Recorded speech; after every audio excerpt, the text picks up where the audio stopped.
नमस्कार, मैं अमित कश्यप और आप देख रहे हैं हंगामा टाइम्स। इस वक्त आप स्क्रीन पर देख रहे हैं कि भारत संचार निगम लिमिटेड के कुछ कर्मचारी कर रहे हैं धरना प्रदर्शन अपनी मांगों को लेकर के। यहाँ के संगठन के अध्यक्ष से जानेंगे कि आखिरकार क्या है उनकी मांगे, क्या विशेष तौर पर लगातार मांग कर रहे हैं। सर, आप लोग नमस्कार। हम लोग BSNL में 3 एसोसिएशन जो मेजर एसोसिएशन है, जो सभी अधिकारियों को रिप्रेजेंट करती हैं पूरे BSNL में, तो हम लोग सभी अधिकारी हैं। और इस समय हम लोग इसलिए यहाँ पर एजिटेट कर रहे हैं कि हम लोगों को BRS 2 के बाद, मतलब BRS होने के बाद जो BSNL 2 एक तरह से कहा जा रहा है कि भाई नया BSNL हम बना रहे हैं, उसमें जो इन्होंने एक रिस्ट्रक्चरिंग लेके आए, उस रिस्ट्रक्चरिंग में हमारे जो एग्जीक्यूटिव है, जो हमारे BSNL के एग्जीक्यूटिव जो JTO लेवल पे एंट्री जिनकी होती है, उनको कहीं भी प्रमोशन मिलता हुआ नहीं दिखता हम लोगों को। चूँकि किसी को कहते हैं 20 साल पे प्रमोशन दे देंगे, 15 साल पे प्रमोशन दे देंगे, और ये नई रिस्ट्रक्चरिंग लेके आया है मैनेजमेंट। उस रिस्ट्रक्चरिंग को हम तो कहेंगे एकदम ब्लैक रिस्ट्रक्चरिंग है। उस रिस्ट्रक्चरिंग में हमारा जो JTO लेवल पे एक ग्रेजुएट इंजीनियर आता है, उसको कह रहे हैं कि हमको 12 साल पे उसको आपको SD बनाएंगे, पहला प्रमोशन देंगे। और जो SD to AGM है, उसका उन्होंने डिफाइन ही नहीं किया कि आपको AGM कब बनाएंगे। और DGM तक लेवल पे कह रहे हैं कि आपको हम ले जाएंगे तो अढ़ा के ऐसे लुकआफ्टर देके आपको रिटायर कर देंगे। जबकि जो भी हमारे यहाँ एग्जीक्यूटिव आया है वो highly qualified BTech, MTech plus IIM से भी कुछ लोग MBA हैं। इतने हाईली क्वालिफाइड टैलेंट को, इन हाउस टैलेंट को ये मैनेजमेंट आगे की तरफ GM, PGM और ऊपर मैनेजमेंट लेवल पे नहीं पहुंचाना चाहती है। ये इल मोटिव है मैनेजमेंट। आज कितनी सूत्री मांगों को लेकर के आप लोग प्रदर्शन कर रहे हैं? आज हमारी 8 सूत्री मांगों को लेकर के प्रदर्शन है कि भाई आप जो है हमारे इन हाउस टैलेंट को बढ़ावा दीजिए। और जो आज की डेट में जैसा जो 14 साल 15 साल से SD बना हुआ है, उसको AGM के प्रमोशन मिलना है, आप उसको इमीडिएटली प्रमोट करिए। जो JTO हमारा एलिजिबल हो गया है, उसको SD में इमीडिएट प्रमोट करिए। मतलब एज ऑन डेट जो भी एग्जीक्यूटिव, जो भी अधिकारी प्रमोशन के लिए एलिजिबल है, उसको इमीडिएट आप प्रमोशन दीजिए। और जो रिस्ट्रक्चरिंग आप लेके आए हैं, उसको हमारी एस्पिरेशंस, हमारी रिक्वायरमेंट, हमारे क्वालिफिकेशन के हिसाब से उसको बनाइए, उसको मॉडिफाई कीजिए, इसको रोल बैक कीजिए। आपको कितने साल हो गए हैं कार्य करते हुए और अभी तक के क्या आपको प्रमोशन मिला? मेरे को 15 साल हो गए कार्य करते हुए। एक प्रमोशन मिला मेरे को, वो भी आकर के एग्ज़ाम दे करके 2 साल मेहनत करने के बाद हमने एग्ज़ाम दिया। इन्होंने जा कर के मेरे को 10 साल बाद एक प्रमोशन मिला, मैं SD बन गया हूँ। अब SD के बाद हमारे साथ के लोग 14 साल से कुछ लोग स्टैग्नेट हो रहे हैं, SD पे ही काम कर रहे हैं 14 साल से। और मैं भी जो है मेरा 9वां साल लग गया है SD पे काम करते हैं। अच्छा, सभी का प्रमोशन होगा भी कि नहीं होगा, इन बातों को असमंजस लेकर बना रहे? ये पूरी असमंजस है कि सभी का प्रमोशन नहीं होगा। ये जो BSNL मैनेजमेंट का जो पॉलिसी ये लेके आए हैं, ये किसी को एक प्रमोशन भी एश्योर नहीं कर सकते।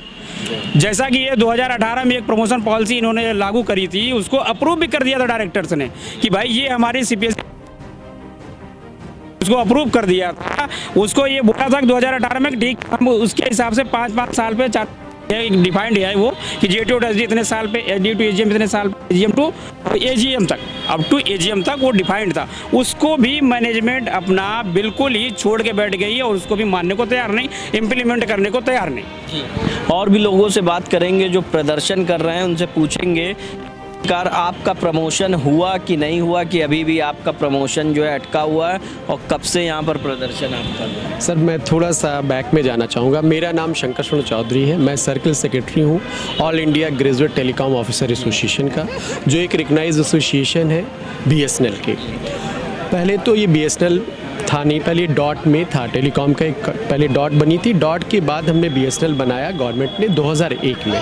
बनने के बाद जब से ये BSNL बनी है, उसके बाद बाहर से जो भी यहाँ का रिक्रूटमेंट हुआ, रिक्रूटमेंट एज ए JTO सबको पहले किया गया। जूनियर टेलीकॉम ऑफिसर के तहत हम लोग रिक्रूट हुए। उसके बाद जो मैनेजमेंट इसका था, मैनेजमेंट पहले ITS आया करते थे, बाद में उनको बंद कर दिया गया। उन्होंने हमारी BSNL को ऑप्ट नहीं किया। ऑप्शन कॉल फॉर किया गया था कि जो हायर मैनेजमेंट है पहले वो ऑप्ट करती है कि नहीं करती है, वो उन्होंने ऑप्ट नहीं किया। एक ITS होते हैं, UPSC का एग्जामिनेशन क्वालिफाई करके हमारे यहाँ डायरेक्ट D के पोस्ट पे आते हैं, वही हमारी मैनेजमेंट है, उसी को वो रन करते हैं। हम आए तो हमको ये बताया गया कि अब आगे BSNL आपका है, आप ही को रन करना है, और उसके हिसाब से उन्होंने हमारी प्रमोशन पॉलिसीज़ बनाई। बट ड्यूरिंग द 20 पीरियड ऐसा समय ही नहीं आया कि हम लोगों को लगे कि हम एक टॉप लेवल पर जा सकते हैं, क्योंकि लगातार किसी न किसी चीज़ों में उलझाकर हमारे प्रमोशंस को डिले किया गया। जैसे साहब ने ही अभी हमारे बताया 12 साल बाद मैं भी प्रमोट होकर SD बना हूँ।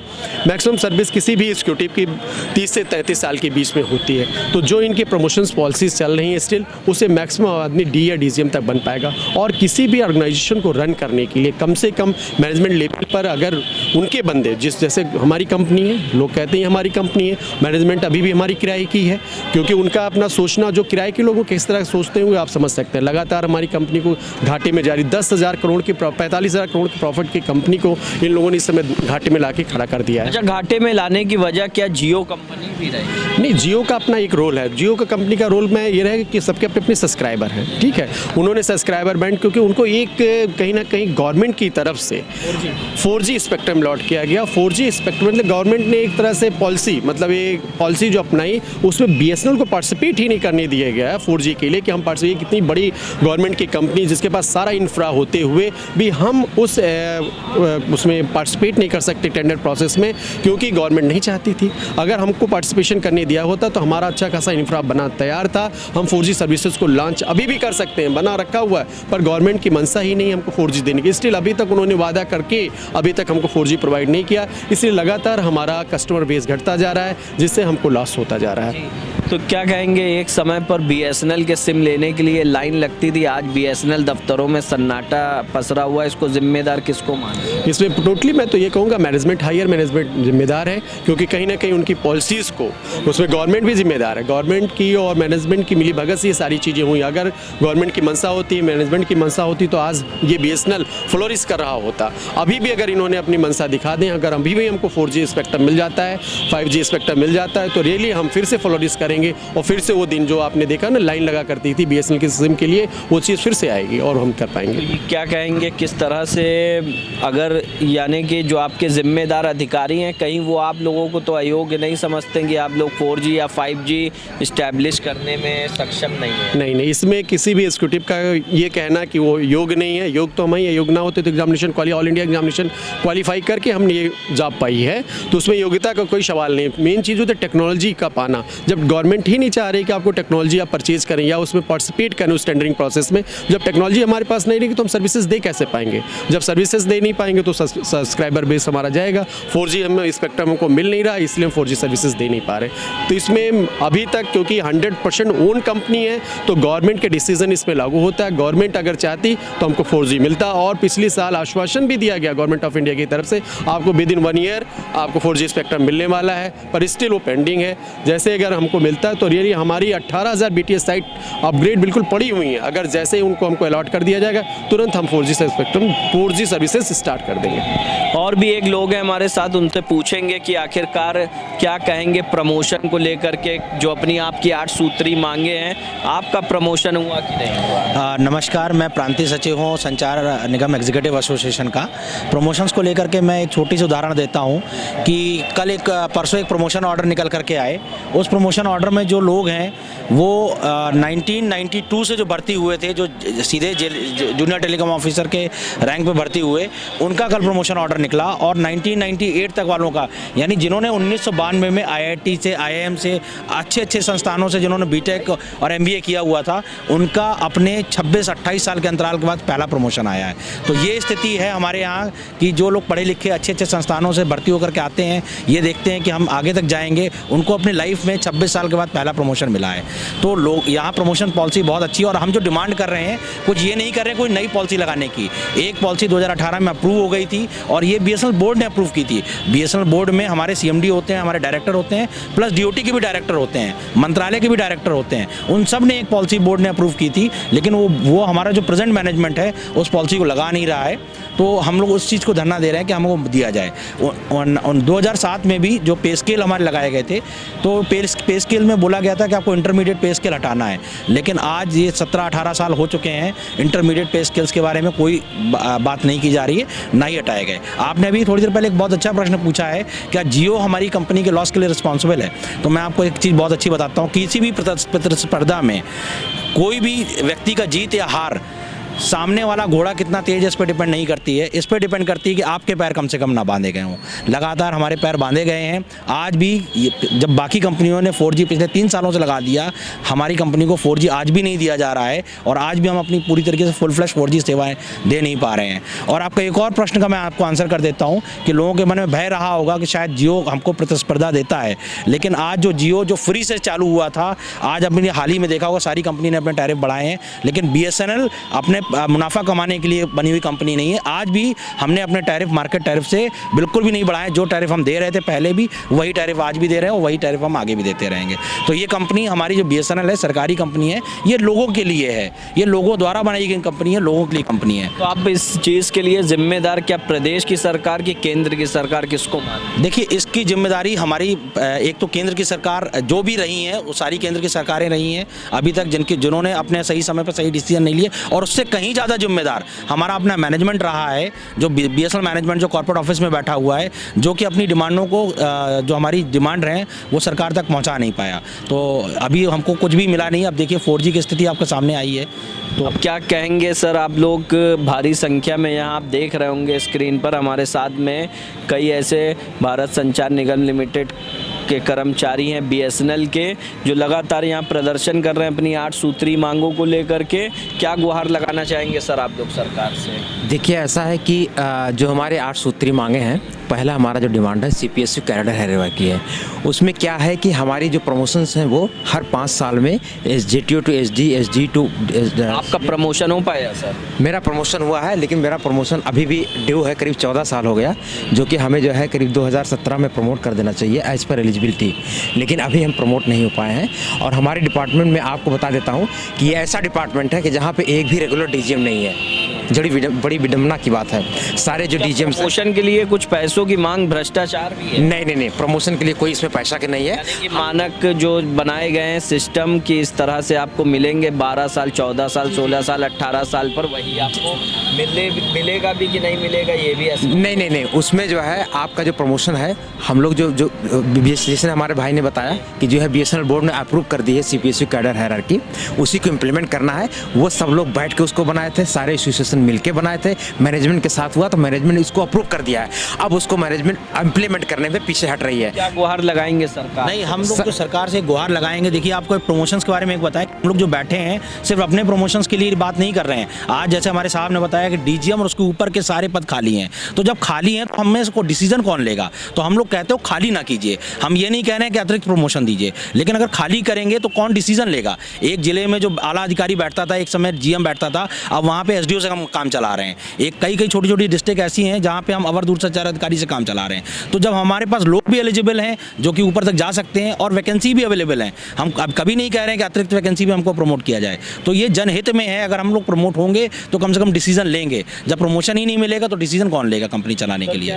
इन्हें नटसेल क्या है कि कोई भी व्यक्ति नौकरी करता है, हम हुए, आप हुए, किसी भी इंस्टीट्यूट में, किसी भी कंपनी में, तो सोचता है कि हमें प्रमोशन मिलेगा। भाई हमारी जो मेहनत कर रहा है तो पदोन्नति होगी, प्रमोशन किसी का भी होता है लाइफ में। हमारा विभाग एक ऐसा है जो कोई भी स्ट्रक्चर्ड प्रमोशन पॉलिसी नहीं लाया है। कोई कुछ ऐसे हैं जो 12 साल में एक इनके पद प्रमोट हुए हैं। हमारे इक्विवेलेंट अगर देखा जाए अदर पब्लिक सेक्टर में, हमारे इक्विवेलेंट जब हम ज्वाइन किए, 17 साल से मैं यहाँ हूँ, तो जब हम ज्वाइन किए आज के डेट में SC लेवल पर गए हैं, और हम अदना तो नहीं, मतलब एक प्रमोशन पाए, वो 3 प्रमोशन पाए हैं। और हमारे दूसरा प्रमोशन कब होगा ये भी कहीं क्लियर नहीं है। तो सबसे बड़ी फ्लॉ इस प्रमोशन पॉलिसी में है। और हमारा बोर्ड है, बोर्ड ने जो भी पॉलिसी बनाई है, इसमें सबसे बड़ा फ्लॉ है कि कोई स्ट्रक्चर्ड पॉलिसी नहीं है कि हम कब बनेंगे, कैसे बनेंगे। बस चलते रहो। अभी आपने कहा कि डिस्ट्रिक्ट में JTO लेवल का अधिकारी, आप सोचिए हर डिस्ट्रिक्ट में एक DJ रहते हैं, मोरालेस DM रहते हैं, और हमारे टेलीकॉम से एक JTO लेवल का जो बहुत ही नीचे है, तो कोई लाइजनिंग वर्क कैसे करेगा? आप बताइए, मान लो उनसे कोई बामी कराना हो, चाहे डिस्ट्रिक्ट एडमिनिस्ट्रेशन बात करना चाहता हो, तो एक हमारा उनके लगभग उनके लेवल के एक अधिकारी वहाँ बैठना चाहिए, जो कि मैनेजमेंट करना नहीं, हम जेटीओ या उससे भी बिलो नीचे से, मतलब जो गजटेड नॉन गजटेड का कॉन्सेप्ट था, तो हमारा एग्जीक्यूटिव नॉन एग्जीक्यूटिव समटाइम्स कुछ जगह वो कह रहे हैं कि नहीं हम नॉन एग्जीक्यूटिव से भी काम चला लेंगे। तो जैसा कि आप लोग क्या यानी कि बीएसएनएल की दुर्दशा का कारण किसे मानते हैं? भाई देखिए, हमारी जो बीएसएनएल मैनेजमेंट का जो बीएसएनएल प्रबंधन है और सरकार की जो नीतियां रही हैं, उसमें नीतिगत फैसले सही समय पे नहीं लिए गए। अभी हमारा एक समय था 21 साल बाद, जब बीएसएनएल 2.0 एक नया वर्जन खड़ा करने का था, जहां बहुत सारी कमियों को आप ख़त्म कर सकते थे, लेकिन इन्होंने जो रिस्ट्रक्चरिंग प्लान बनाया है, ये कुप्रबंधन का शिकार हुई है कंपनी, और सारी जिम्मेदारी यहाँ बहुत ही अच्छा टैलेंट पूल है, हमारे एग्जीक्यूटिव्स बहुत ही हाईली क्वालिफाइड लोग यहाँ अवेलेबल हैं, लेकिन आप हर आदमी ये मानेगा कि एक मोटिवेटेड वर्कफोर्स जो है वही एक अच्छा आउटपुट देगी और वही कंपनी की तस्वीर बदल सकती है। आप वो मोटिवेशन एचआर पॉलिसी से ही दे सकते हैं। जब आप मानव संसाधन का जो प्रबंधन है आपका उसको ठीक नहीं करेंगे, मानव संसाधन जो आपके लोग हैं उनको अगर आप उत्साहवर्धन नहीं करेंगे, उनका पे, प्रमोशन और पेंशन, ये तीनों की तीनों पॉलिसीज़ को आप उलझा के रखेंगे, किसी एक व्यक्ति को ये नहीं मालूम होगा कि मेरी क्या जेन्युइन राइट्स हैं, क्या क्या मुझे मिल सकता है। जेन्युइन राइट्स तो पता है, लेकिन वो क्या मिलेगा। जब सब कुछ आप अंधेरे में रखेंगे तो किसको कितने दिन तक मोटिवेशन रहेगा, और मोटिवेशन नहीं रहेगा तो कंपनी का उत्थान कैसे होगा। अगर आपकी डीमोटिवेटेड, कोई राष्ट्र के निर्माण में भी अगर आपका जनता जो है वो अगर मोटिवेटेड ना हो तो राष्ट्र कैसे उत्थान पे जा सकता है। वही हाल कंपनी एक छोटा पार्ट उसी का है।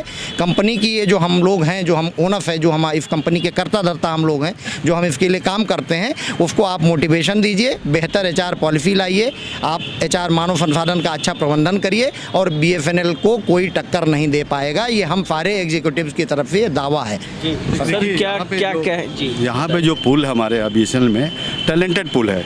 लगभग सब लोग या तो डिप्लोमा नहीं तो डिग्री होल्डर हैं, एमबीए करके आए, आईआईटीज़ के भी बहुत सारे लोग हैं, तो यहाँ टैलेंट की कमी नहीं है।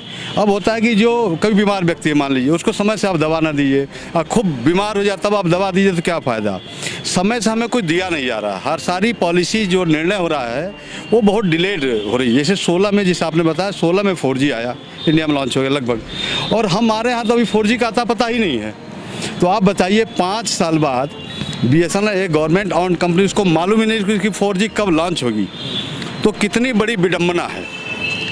अब पॉलिसी लैप्स में कौन जिम्मेदार है भाई? चूंकि बीएसएनएल गवर्नमेंट ऑन कंपनी है, गवर्नमेंट ही इसको मॉनिटर करती है, गवर्नमेंट ही इसको देखती है। आपके मंत्री अनुराग ठाकुर हैं? नहीं, अनुराग ठाकुर नहीं है, अश्विनी वैष्णव साहब, इस समय वैष्णव साहब, पहले रविशंकर प्रसाद जी थे। तो भाई हमें डीओटी को इंस्ट्रक्शन देंगे कि कैसे करना है। आज तक आपको बता दूं, आश्चर्य होगा जानकर, 21 साल बाद हमारा बीएसएनएल का अपना बोर्ड नहीं है, अपना मैनेजमेंट बोर्ड है ही नहीं है, वो किराए का है।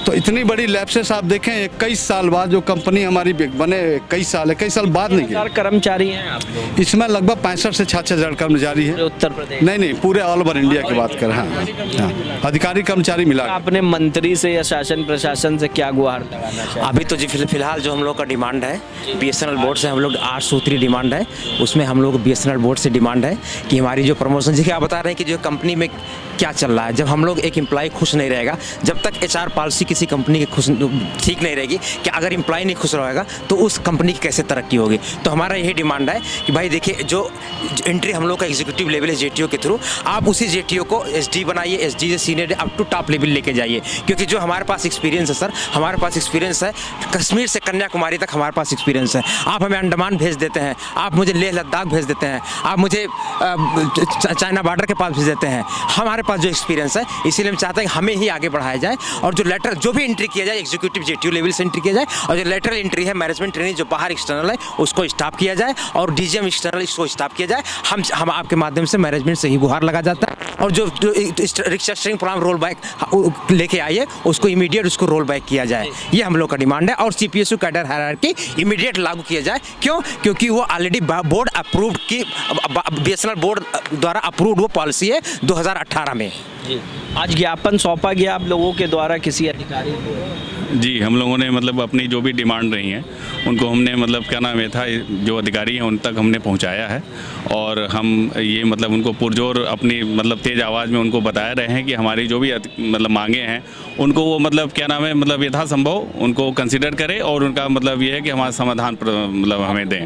जी, आप देख रहे थे हंगामा टाइम्स पर किस तरह से जो है बीएसएनएल कर्मचारी यहाँ पर धरना प्रदर्शन कर रहे थे अपनी 8 सूत्री मांगों को लेकर के। हमने बात किया कि आखिरकार बीएसएनएल की दुर्दशा का कारण कौन है, किस तरह से सारे संसाधन होने के बाद भी ये बीएसएनएल कर्मचारी दर बदर अपनी मांगों को लेकर के फिर रहे हैं। जहाँ पर लगातार उत्तर प्रदेश नहीं पूरे देश में बीएसएनएल का नाम होते हुए भी अन्य प्राइवेट कंपनियाँ जो हैं अपने सिम कार्ड बेचने और सुविधा देने में सक्षम है, लेकिन बीएसएनएल द्वारा किसी भी प्रकार का 4G सिस्टम ना होने से और इसकी दुर्दशा का आखिरकार कारण क्या रहा, आप अपनी प्रतिक्रिया हमें दीजिएगा हमारे कमेंट बॉक्स में। और यहाँ पर 8 सूत्री मांगों को लेकर जो पद उन्नति की तलाश में यह कर्मचारी अपनी मांगों के लिए लगा रहे सरकार से और प्रशासन से गुहार। आप देखते रहिए हंगामा टाइम्स। सहयोगी गिरजेश के साथ मैं अमित कश्यप लखनऊ से इजाज़त चाहता हूँ। नमस्कार।